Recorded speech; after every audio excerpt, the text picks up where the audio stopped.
শাহরুখ খানের উত্থানের গল্পটি বলিউডের ইতিহাসে এক অনুপ্রেরণামূলক অধ্যায়। শুধু বলিউড নয়, বিশ্বের প্রায় প্রতিটি দেশে, প্রতিটি মানুষের কাছেই পৌঁছে গেছে এই উত্থানের অনুপ্রেরণার গল্প।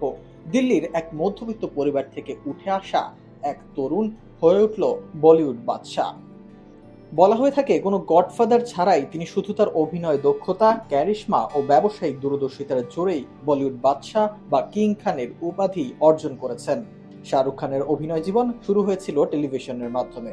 ১৯৮০-এর দশকের শেষের দিকে ফৌজি এবং সার্কাসের মতো জনপ্রিয় টেলিভিশন ধারাবাহিকে অভিনয় করে তিনি দর্শকদের কাছে পরিচিত মুখ হয়ে ওঠেন।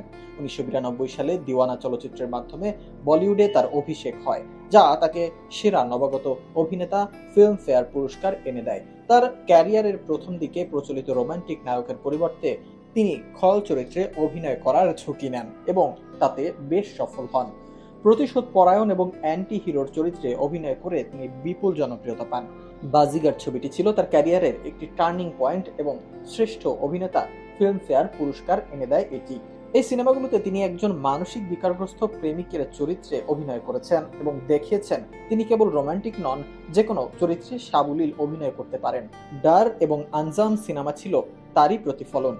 খলনায়কের ইমেজ ভেঙে যশ রাজ ফিল্মস তাকে রোমান্টিক নায়ক হিসেবে প্রতিষ্ঠা করতে গুরুত্বপূর্ণ ভূমিকা রাখে। এটি তাকে কিং অফ রোম্যান্স উপাধি এনে দেয়। দিলওয়ালে দুলহানিয়া লে জায়েঙ্গের মতো রোমান্টিক সিনেমায় তার উত্থান ছিল চোখে পড়ার মতো।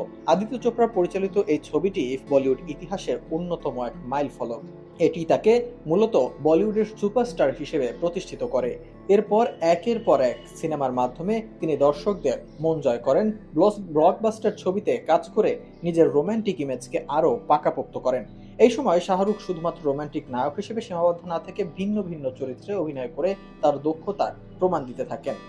দেবদাস সিনেমায় মদ্যপ জমিদারের চরিত্রে, স্বদেশ সিনেমায় নাসা বিজ্ঞানীর চরিত্রে অভিনয় করে তিনি সমালোচকদেরও প্রশংসা অর্জন করেছেন। উত্থানের পর থেকে শাহরুখ খানকে যেন কখনোই আর পিছনে ফিরতে হয়নি। কেবলই একের পর এক চরিত্র তাকে দর্শক বন্দনার এক চূড়ান্ত শিখরে নিয়ে গেছে। তিনি হয়ে উঠেছেন বলিউড বাদশা, অপ্রতিদ্বন্দ্বী।